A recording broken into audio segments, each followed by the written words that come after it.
11 దావీదు పట్టణమందు నేడు రక్షకుడు మీ కొరకు పుట్టినాడు, ఈయన ప్రభు అయిన క్రీస్తు.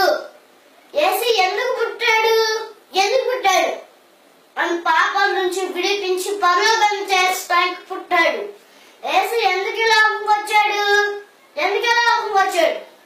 నశించి దాన్ని వెలికి రక్షించకు మనిషి కుమారి లోకంకు వచ్చెను. పాపంలో పోతున్న మనల్ని రక్షించి పరలోకం చేర్చడానికి వచ్చాడు.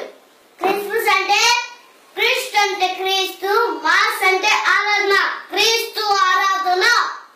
క్రిస్మస్ అంటే కొత్త బట్టలు పిండి వంటలు మాత్రమే కాదు. క్రిస్మస్ అంటే